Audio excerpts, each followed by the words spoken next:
Information left, right, and center bombards us. 24-hour news cycles, constant refreshes on our Twitter and Insta feeds, prophets screaming from the street corners in front of the Starbucks where I just want to grab a GD coffee from so I can make it through my workday.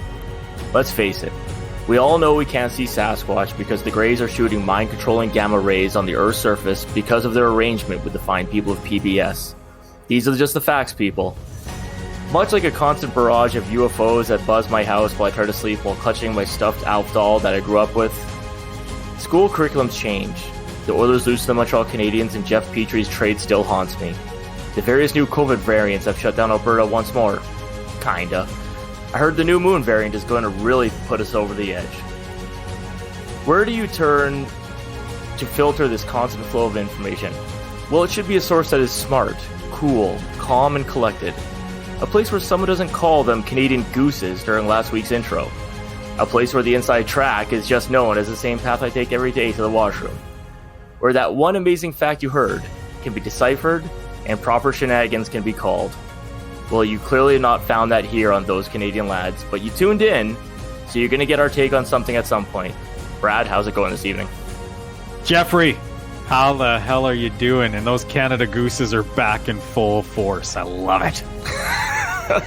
Yeah, you can tell the intellectualism of a podcast by the use of the English language and pluralizing animals properly. That's what they called them in Letterkenny, the Canada Gooses. No, I actually have never seen an episode of Letterkenny. It's a great show. I know it exists. It's Canadiana. It's Canadiana. All the Americans I know love that show. And they all think we talk like that. I was going to say, like, I think every Canadian show that hits it big in the States is like this monster over-the-top Canadiana show, and they just think we're just insane or something. Yeah, hockey players that, yeah. Right on, eh? Yeah. Cool stuff. So we touched on at the end of last podcast, obviously the new Alberta curriculum had kind of hit you right in the head effectively, and you had some thoughts about that. So why don't we open up with that topic today? Yeah, no, I was obviously I have school age children. I have a daughter that will be going into grade 1 next year and a son who will be going into grade 3. And one of the big topics in our household is the draft. It's a draft. Everybody, it's a draft. Education, Alberta government curriculum for K-6. And for those listeners who don't know what K is, that's kindergarten to the grade 6 level in the Alberta education system. So the big hubbub on Twitter, and you know what, I'll just digress here for a second. I think what gets me so angry at Twitter, I've kind of flipped back and forth now between my personal Twitter and our Lads feed. And the Lads feed, we follow a lot of left-wing people, and the feed is like really left-wing, centric. My own personal feed is like a nice mix of like right, left, hockey, UFO focus, like. I don't know where it went south at one point, but it's like it's really feeding me a lot of negativity these days, and on the Lads feed. And I just found that interesting that I went back to my own personal feed, and it was like almost refreshing in regards to the type of content that was in there. And then I went back to our Canadian Lads feed, and it's like, Kenny, are you fucking monster? I hope you die. We're all gonna die of COVID.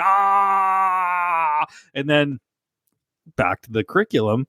All of our children are not going to make it because apparently this curriculum sucks.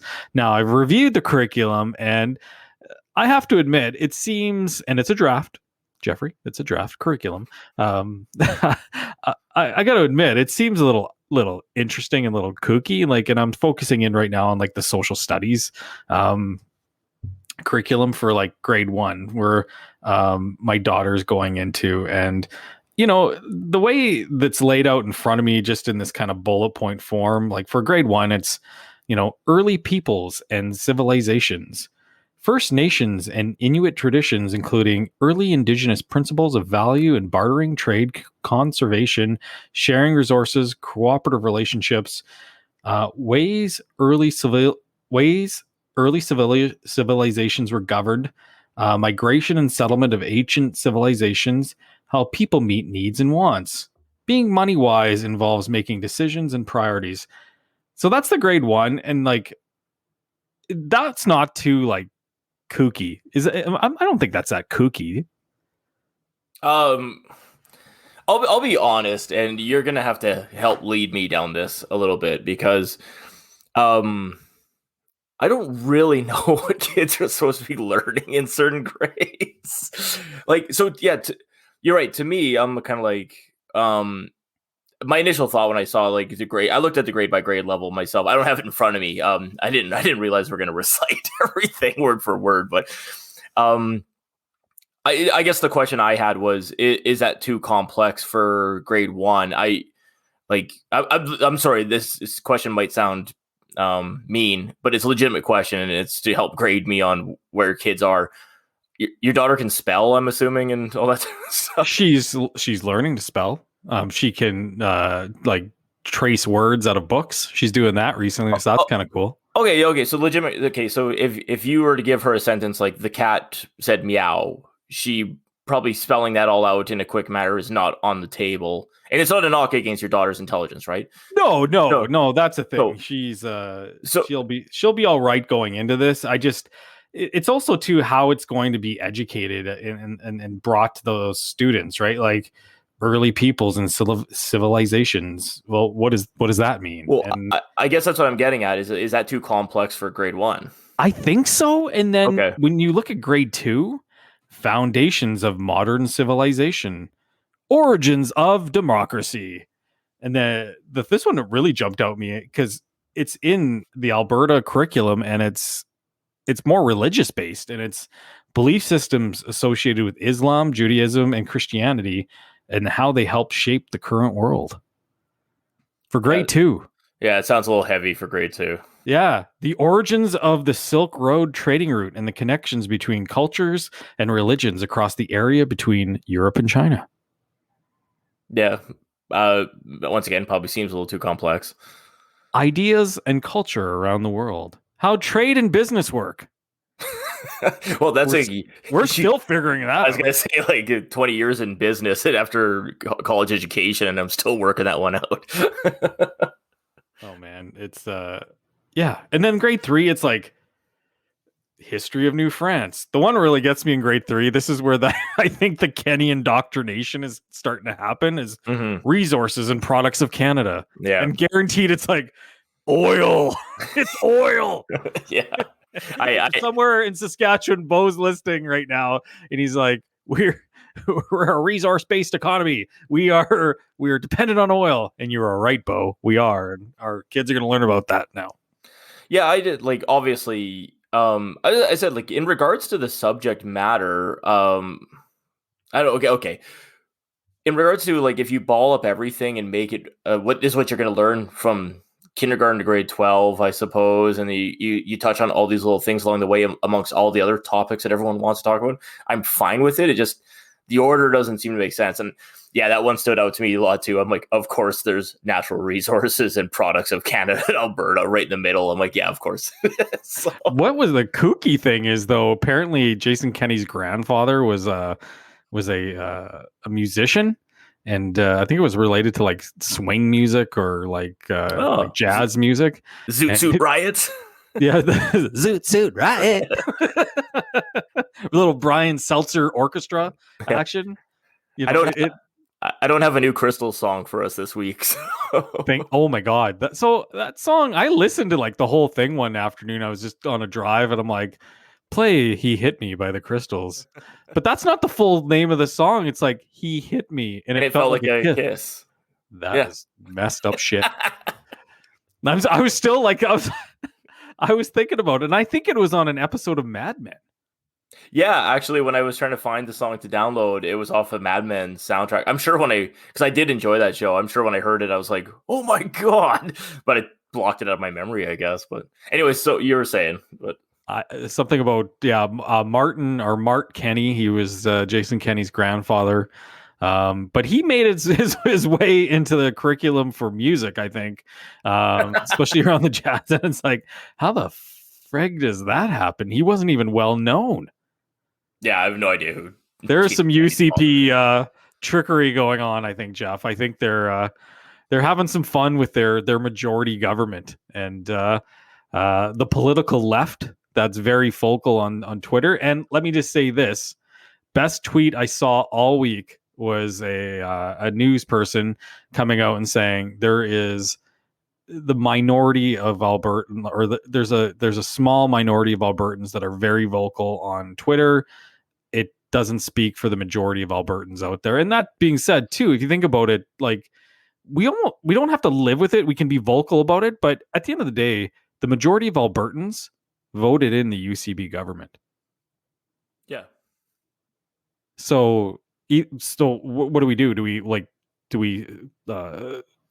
we leave? Does Edmonton and Calgary leave because they're very left-wing based now? Like, do we leave the country? Do we leave the province? Do we go make ourselves a part of Ontario or BC? Because we don't like rural Alberta doesn't align with our politics. I guess, and I guess to your point about the finding criticism on Twitter or whoever's being vocal about it. I'll be honest. Like, obviously, you proclaimed that we were going to be talking about this week, and I was like, I better do some reading up on this curriculum and what the criticisms or possible benefits are. And I'll be honest. Outside of going to the government website, it was very difficult to find the subject matter, and everyone's criticism or praise of what I was able to track down was pretty basic. It was pretty much like saying like, oh, this is stupid, it's missing this. And I'm like, oh, okay, well, fair enough. It is missing things. And then people going like, yeah, this is a true Alberta education. And I'm like, is it? What's a true Alberta education mean? What makes it so Albertan? I know. And I'm just kind of like, and so it was very difficult to find any subject matter that I could kind of use to form an opinion. And I'll be honest, it's been a week and I probably don't truly have an opinion about it. And here's the thing. It's a draft. Yeah. So it can be changed. Yeah. Yeah.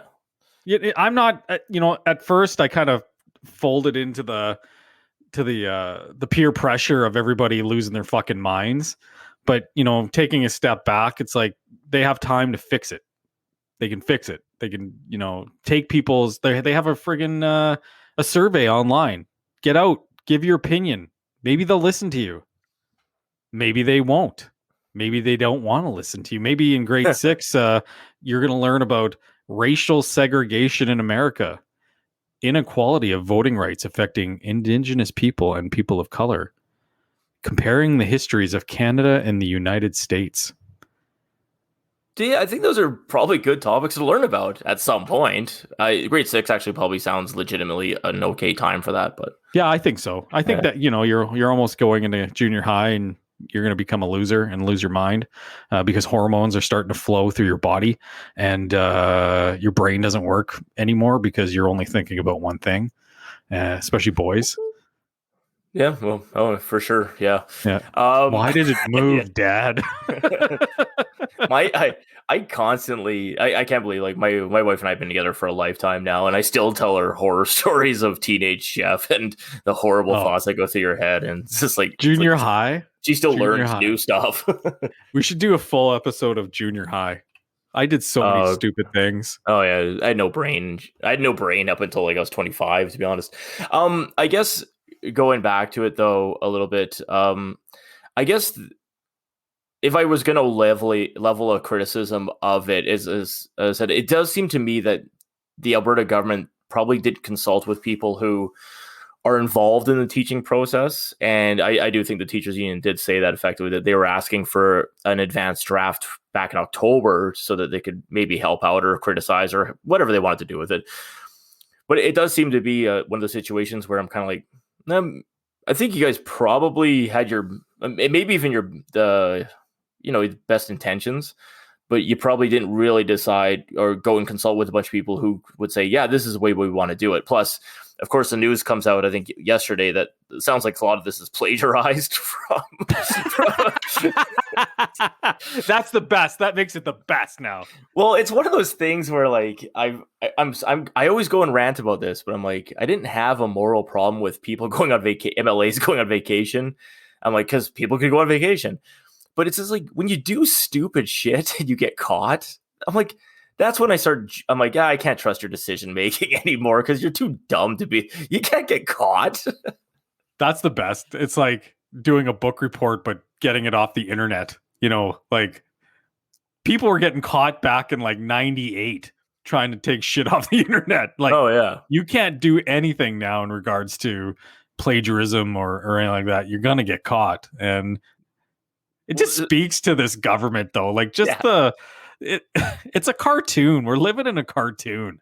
Well, and there's a certain amount of delicious irony of the fact that in an education system where you get punished for plagiarizing, they plagiarized part of the game plan. I love it. They just every step this government makes, it just like falls flat on its face. And like, at first I was kind of like, oh man, this sucks for Jason Kenney. It's just like, no, this guy is just he's in the wrong place at the wrong time in the wrong job. Yeah, that's probably the case. Maybe he really just thought that this was going to be an easy thing. Albertans want what I have to offer, or the Albertan game plan is always the same. It hasn't changed, and I do think that their party is probably a little bit. I don't know. I'm not going to say behind the times necessarily because they have their structure and their beliefs of what they think is important, but they're certainly not reading the room. I will. Yeah, they don't know how to read the room, or the room isn't what it's supposed to be. Like and then I mean that in the sense that the room he's talking to is not Edmonton and Calgary. He's talking to rural Alberta. He's talking to the people the majority of Albertans who voted him in. Yeah, but listen, I don't have the electoral map in front of me, but a certain amount of Edmonton and Calgary and areas around those cities must have voted UCP because the rural vote doesn't Calgary have enough. Was pretty heavily UCP. I shouldn't. Well, there you Calgary go. Into that, but Edmonton's a pretty orange city. A lot of government workers here getting their paycheck from the government. Yeah, fair enough. I do like one of the things that I do find interesting, and obviously we're not going to have the answer to this, but something that did pop in my head was that. Obviously, I think there's like 7 or 8 school districts that have come forward and said, well, we're not going to advance this new curriculum onto anybody. And a few of them actually surprised me. Like, I think Edmonton Catholic said that they're not going to do it. And I was like, I'm pretty sure that's what the Kenney government thought they were going to win over is any religious people. You're our folks. Hey, folks. You're our folks. Why are you going against us? But I was thinking about this. I'm like, so do those school districts now run the risk of being quote unquote punished by the government? How could they punish them? Oh, funding certainly goes to certain areas as opposed to those. Hey, your schools don't need as many renovations. Maybe we need more renovations in the areas that supported our new curriculum. Stuff like that. And I'm certainly not accusing. Are you saying a government could be vengeful that way? Yeah. I think that's it. Well, let's face it, like whenever, and I don't have a specific example, but whenever a government puts forward an idea and it's criticized by the general public, let's call it like a ban on something or you can't gather anywhere. Usually like they just try to punish people for that type of stuff. My example's not very good, so maybe I'll just... Hey, speaking of that example, they just put a fence around that church. Yeah. You know what though? Like you're gonna flaunt it in front of everybody for like 5 weeks before somebody acts out. Like, yeah, these people are idiots. First of all, like they're live streaming their service, anyways.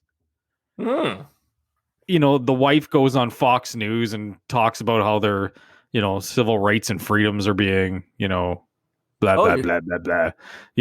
Like, come on, like. People are getting sick. Like, let's just friggin' get over with this. You're showboating now. You're just showboating to the media. I didn't realize she made it on Fox News. That's actually... Tucker Carlson, man. Tucker. Really? Wow. Yeah, she made it on Tucker. Good for her. That's a name I know. Yeah. No, it is like, don't get me wrong. I'm not going to sit here and say that Because I don't go to church. I don't think anyone else should. That's stupid. But I will say though, like, yeah, you could live stream it. You could break it out into 45-minute increments and start at 10 and end at 5. I don't know. It just seems like there's solutions available without drawing this much negative attention to yourself. Yeah, because long term, it's not going to do you any good. I would assume not. Like, it's like here comes your Canada revenue audit as well. Yeah. Hello, Grace Life Church. Yeah. No, as I said, like, I'm like, once again, I don't really have a dog in the fight. I just kind of like watch it unfold, and I'm kind of like, well, you didn't see this coming. Come on. If anything, it's created some entertainment for some political theater in regards to the COVID times in Alberta. They're like our shining light of people that are being oppressed during COVID times. Goofiness. The goofiness. Speaking of Alberta and COVID, did you catch that there's like 15 MLAs who have gone against? What the hell, man? Like, so they have. This is what I mean. Like, and if you read all the locations, it's all the rural MLAs. Yeah, but so once again, I don't really have an issue with his own party kind of turning against him to a certain extent. Well, they're not turning against him; they're turning against each other to a certain extent, because obviously there's still, I don't know, 45 that didn't say anything. But I was going to say, do you think this will give rise to another party? Oh man, we're gonna have like another Alberta party or something. I don't know. Is it going to be worse than what we have right now? Yes. Probably. There's already like other parties that are like, I think the Wild Rose is sniffing around out there, and that's like more of a separatist type organization. There's some, the Buffalo Party is out there. Is that a real thing? You got the NDP, just totally tap dancing right now, thinking they're going to get in power in another 2.5, 3 years. Oh, and then where the hell is the Alberta Party in all this? I haven't heard nothing from them. Yeah, no, because they had Mandel, right? And I think soon as he fell, I think soon as his name fell off, I think that was the end of any star kind of wherewithal in Alberta. But yeah, no, if you're Notley or anyone in that party, I would just be like, nobody do anything stupid. The road is paved right now. We're gonna win.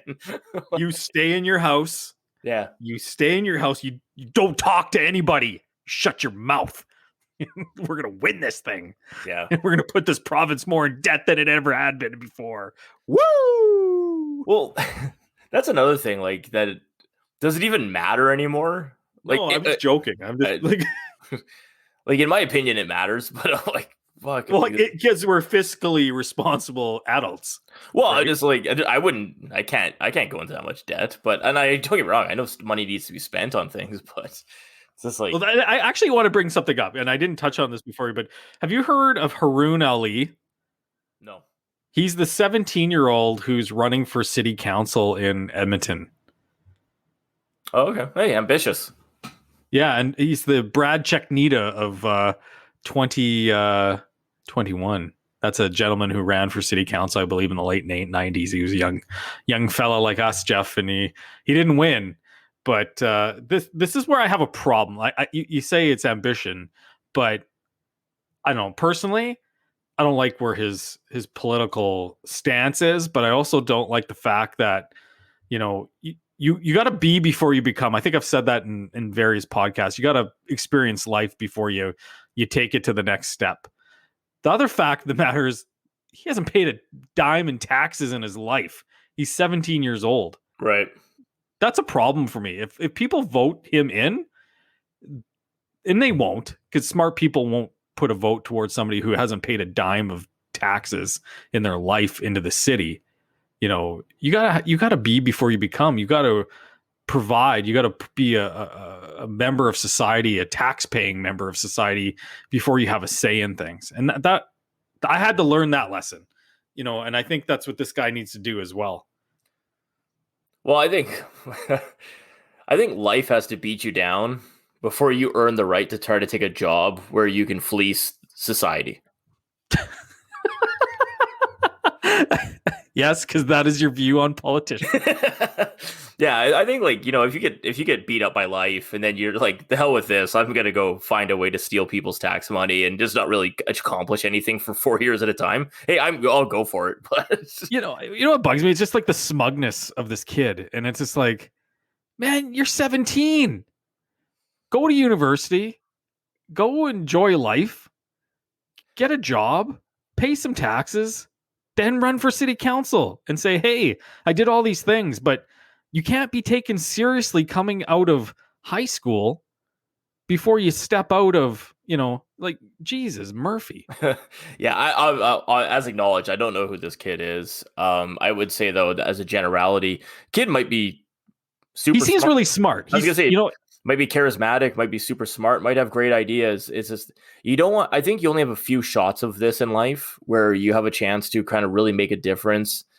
And like you said, I think a majority of people are just going to look at him as a 17-year-old kid and go, well, I'm not going to even consider him regardless of anything I'm hearing. And he's going to burn one of those chances where he could theoretically, go on city council and potentially make a difference and then steal money.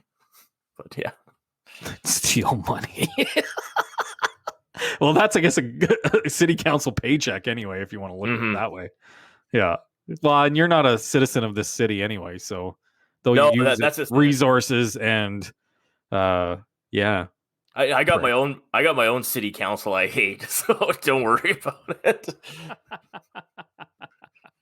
Don't worry, we paint crosswalks, and I have no problem with the colors or the message of the painting. But when it rains, it makes it super ass slippery for everybody trying to get out of the farmers market. Didn't appreciate that. That is so true. I was in the fine city of St. Albert over Christmas, and it was it had just like snow rained a little bit, and I saw this one lady. She was wearing UGG boots, but she was like, I thought she was blind by the way she was walking. And I ran up to her. I'm like, oh my God, do you need help going across the sidewalk? And then I noticed she was carrying like a Starbucks cup and had a bag. And she's like shuffling her feet like she was like walking or crawling around pure ice. And like she was going to crack her head wide open. But it was sanded and it wasn't that slippery. And it was just the most St. Albert thing I've ever seen in my life. So it was pretty awesome. Well, that's what you get when you get a community of 60,000 who I might be incorrect, but I think we pay the most taxes towards the city per capita in. Yeah, you're tax heavy there, eh? Oh yeah, tax heavy. And don't get me wrong, there's benefits to it. Like we had the garbage and recycle program that Edmonton is getting now. God, we're getting ours now. It's great. I love it. Shut up. Yeah, no, Come on. We've had it for like a decade. It's fantastic. But there's other things too, and I like, there's certain benefits to St. Albert for sure. But I will say though, like when there's a little bit of money left over, they do stupid stuff like that, and I'm just like, fuck, it's like a death trap. What are you doing? And then for some reason our lights are horrible. No matter where you are in St. Albert, it takes 15 minutes to get across town because the light system is so terrible. It is. That area around the hospital is the most terrible place to like get stuck in a light. Like you just get stuck there. You just get stuck. Oh, there's been I could ride my bike to the gym in like 20 minutes, and it takes me 12 minutes to drive my car there. Like, it's ridiculous. Oh man, St. Albert. But yeah, no, I commend this kid for giving it a go, but you're almost you're taking your tee shot and you're driving it right into the water in this one, bud. Yeah. As I said, I think it's a missed opportunity for future young gentlemen. So a young lad who wants to make his way in life and change the world, but odds are not in your favor, young man. Yeah, possibly not. Hey, I want to double back on something because there was something I wanted to ask you about the education system that I wanted to get your opinion on, and it's something that once again popped in my head, mainly because I'm not a parent. So, okay. And as a result, I probably don't consider tons of important things that you guys do. When it comes to what kids are educated on, because obviously there's always going to be somebody who objects to something. Like let's face it, some of the concerns raised up from this new school curriculum was LGBTQ2 plus people were left out of it. Other ethnic and religious groups were complaining that they weren't going to be included in the history of Alberta and that were that part of the education. And I like social studies, I like history and all that type of stuff, but should there be an argument made for the fact that it's just like, if you want to learn about this stuff, you should do that in your spare time. And maybe the school system should focus on teaching you, science, technology, mathematics, I suppose language, because you need to be able to learn and write, read and write. But then anything past that is just, hey, we'll get you out of here at 1:00 or whatever, or you can sign up for additional options like what we would have done in high school or college. What do you think about that? I've had different levels of thinking on it, and it's kind of interesting when you kind of phrase it in the sense of learning about let's say the history of Alberta or the history of Canada. That's a lot of different things to a lot of different people, and it is hard to pick which one, which angle you want to go with and educate the youth of Canada or youth of Alberta, especially the K-6 kind of group. But it's a difficult, really sensitive topic, to be brutally honest. It's if you said no, that you should maybe just learn that in your house, you might get deemed a fear monger or whatever.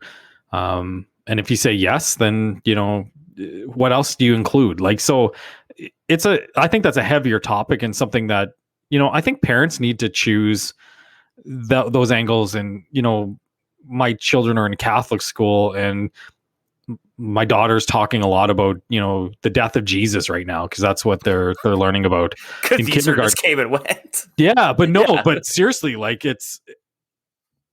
it's hard for me to talk about because I'm not a Catholic and you are.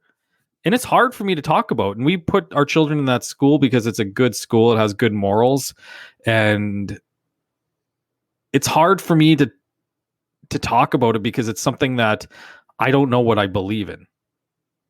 Yeah, fair. I just because I went to Catholic school, and yeah, I have that background to a certain extent, but I think there's always question marks that come with that type of stuff, and everyone's faith is their own when it comes to that. But I think the one thing is though too is when you put your children in a Catholic school, obviously you're comfortable accepting that they're going to learn about this at some point or another. That's the Catholic school system. So I just don't know what they're learning in kindergarten. I don't know what that message is, because when I got literally last night, it's like, well, how did Jesus die? And I'm like, do I take her down the road of just some bad Romans hurt him, or some bad Romans, really hurt him? You could show her the Passion of the Christ.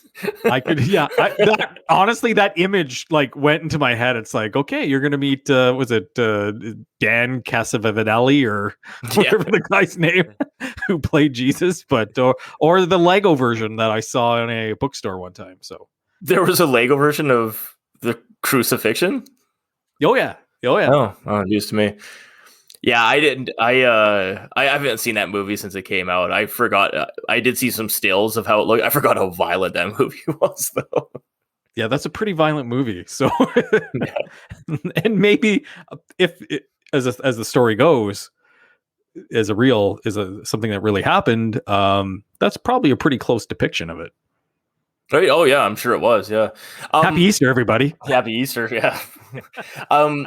I will say, and don't get me wrong, this is probably maybe more for an adult thought process, but I'll use my own education as an example. So I got out of high school. I went to college to learn business because I was kind of rudderless at that point and had to go somewhere at a certain point or I was going to lose my mind. And that's where I met young Brad, which was, good for me, of course. But so I went and did that. So I thought I could go get a job. And I did go get a job as a result of this, but what I was doing was not my passion. And then as time went on and I got a little bit established in my life and I decided I was going to kind of pursue my passion a little bit, I went back to school. And, it's a challenge, of course. Like, you're doing night classes and your free time is eaten up a great deal. But I kind of advocate for that idea is as like there's passion projects that you want to work on and things you want to learn about. And maybe it's probably a good idea to kind of get yourself situated and then focus on the things you're interested in down the road. I don't know, just my thoughts on it. But I know it doesn't necessarily relate to what your daughter's learning in kindergarten. But Yeah, no, it was just awkward, and I didn't know how to respond. fair enough. It's like, yes, he died, and he's the son of God, and yes, You could really leave it at that. you need to go to sleep now. Here, have some NyQuil. Yeah, well, melatonin. Melatonin. There you go. Night candy. Night candy. Yeah, so I don't know. All right, well, we can get off the education platform if you want. Well, but let's segue in going from Jesus and Easter to the topic du jour. yes, Did you check out the new UFO photos coming from Mystery Wire? George Knapp, who is the award-winning journalist out of Las Vegas, Nevada, who broke the Bob Lazar story. Mhm. Did you see those photos? I did. What did you think? I'm not as excited. Those are classified photos that were like released. Yeah, they are. But I'll put it this way: I like you know what UFO news I like. I don't like You like the real fucking crazy shit. Yeah, I like the real Like- the Greys controlling us so we can't see Sasquatch. I like that shit. Oh my God. No. I will say though too, like listen, the pictures are good. I'm not taking anything away from the pictures. I will say though that anytime you upload an article that says like, hey, this is our new study, we have these photos, and it's like, yeah, the photos are great. But you're like, we called it the Batman what the fuck was it? Like, because no. people fucking like tried to align the one photo with like a Batman balloon. The Batman balloon UFO sighting. But then they're like, no, the military calls it the Acorn. I'm like, I don't give a crap what anyone calls it. Who cares? I'm like, the photos look good, but that's really all it is. And you can't tell what it is in the photos. It does look, it could be very good UFO evidence, but you can't really quite tell.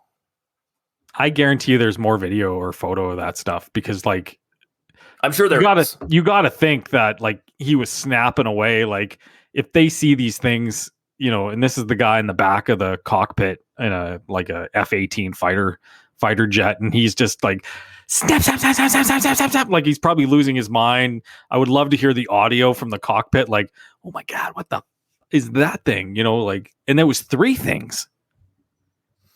Yeah, or it was one thing more. Well, that's to say it could be something it could be just shifting in the air, and as a result, it looks different by whatever side of it you're seeing and everything. So, no, it is the photos are interesting, and maybe it will form a basis of further information when it comes to it. But once again, I know a bad blurry photo of this already came out when it was leaked on social media I'm assuming by the guy who took the photos.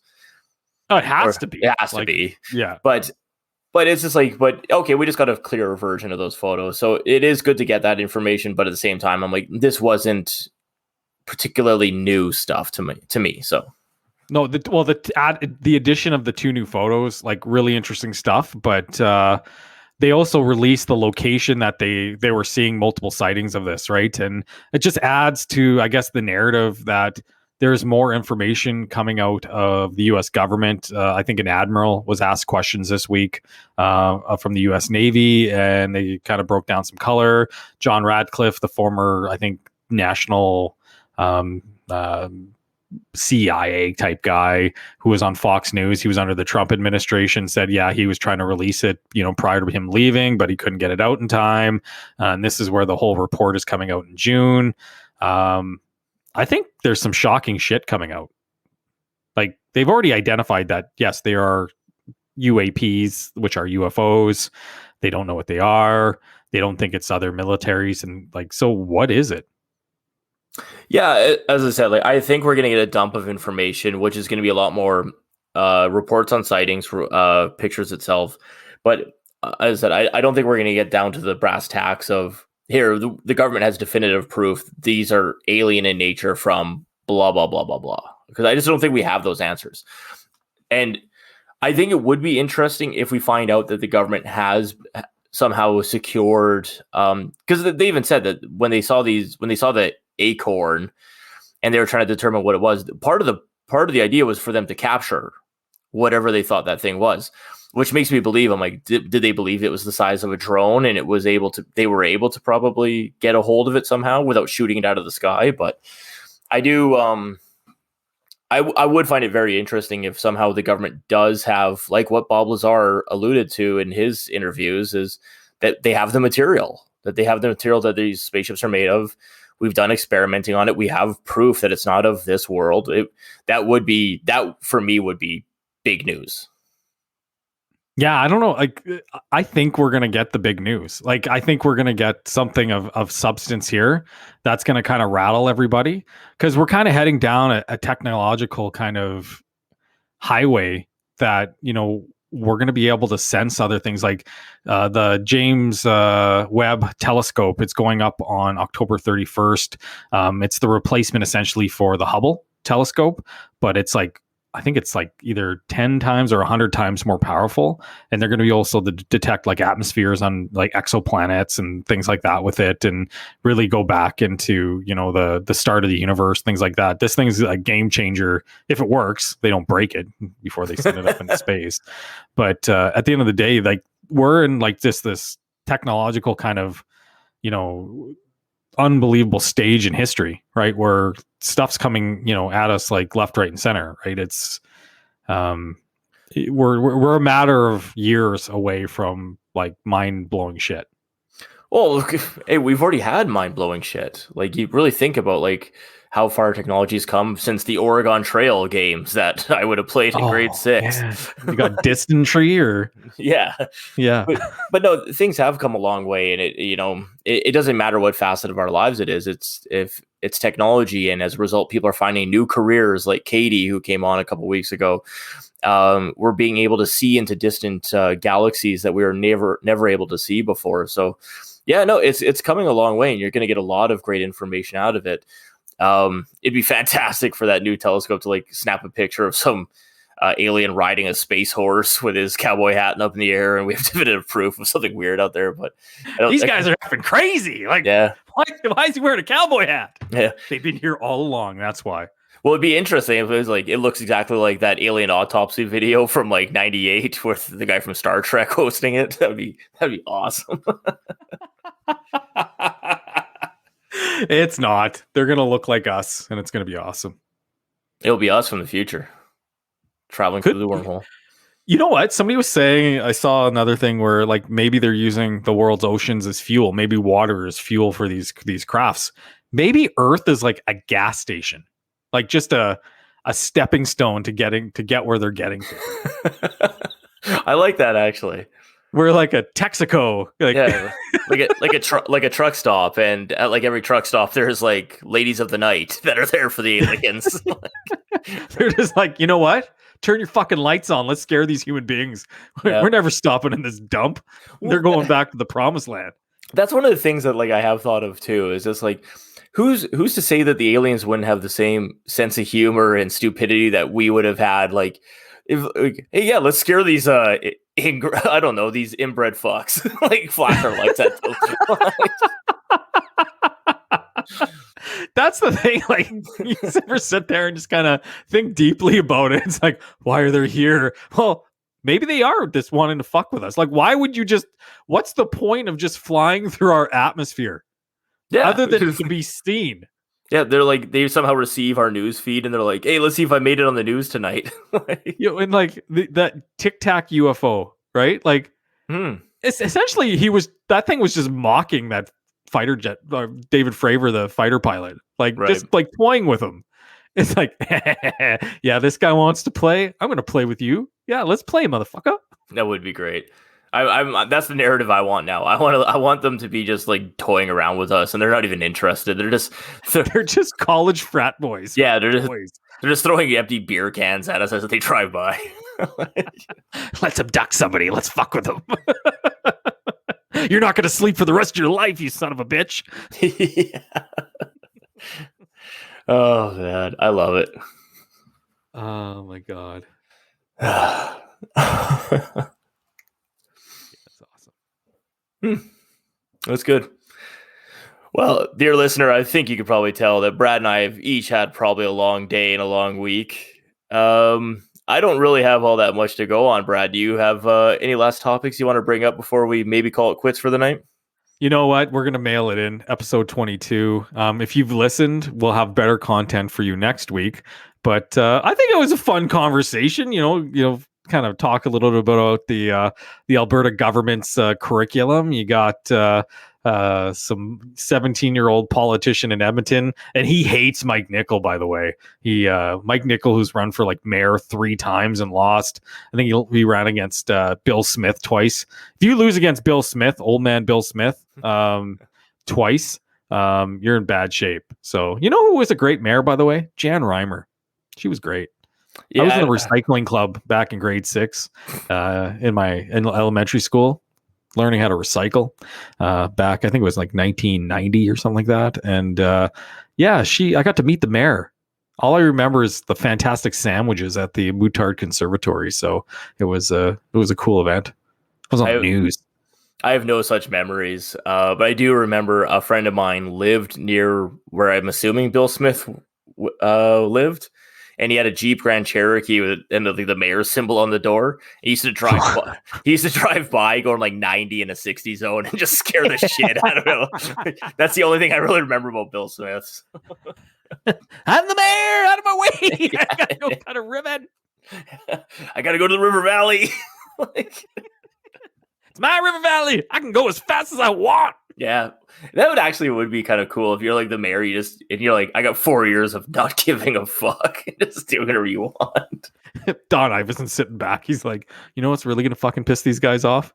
Bike lanes. I'm gonna build bike lanes. I don't even ride a bike. What do you think that guy's gonna do? He's got to be going federal or provincial after this, right? That guy's a career politician. Yeah, his last few years were a friggin' dumpster fire. I would need examples because, like, as I said, there's only so much I know, like the city bike lanes and city budgets and city management getting fired left, right, and center. Obviously, something is going on, but bike lanes. Well, I'm gonna end on. I wouldn't normally do this, and I usually don't have these type of thoughts, but a childhood memory, unfortunately, is laying in a hospital bed right now, and probably doesn't sound like he's going to survive. So, Earl, what the hell are you talking about? I'm talking about DMX. Oh, yeah. Oh, why am I laughing? I don't want DMX to die. No, Earl Simmons, DMX, is unfortunately has collapsed, and what did COVID? No, I think years of abuse on his heart have taken its toll. So. Maybe too much riding quads in city streets and what have you. But no, but I that's a childhood memory of mine, and I love DMX for everything that DMX is. So I hopefully he pulls it through. But if he happens not to, do yourself a favor and Google his work with the Reading Rainbow theme song. Oh, that's a classic. Exactly. That's a classic. Like I'm giving him credit for it, even though he probably had nothing to do with it. But I love DMX. So all the best, man. Hopefully he pulls through. I will share that on our social media. I'll find it on YouTube. No, I rewatched it. There's a lot of language you don't want. Never mind, dear listener. Find it on your own. Yeah, find it on your own. Dude, I'll put it on our feed. X gonna back. No. Yeah. Delete it. All right. With that being said, Brad, thank you very much for your time tonight. Yeah, I wish I had a childhood memory for you. I guess I did with the recycling club, but Jeff, you have a fantastic evening. This was a fun 49 minutes and 10 seconds that we put out to the world, and next week we're gonna bring it like DMX used to bring it. That's right. Hopefully he still bring it. Jesus. Those Canadian lads gonna give it to you. We'll try to do better next time. 50 Cent! All right, good night. Night. Thanks again for listening to Those Canadian Lads podcast. give us a follow on social media. We're on the Twitter, Instagram, and Facebook. And if you like what you heard, give us a follow and share it with your friends. Thanks again, and have a great night.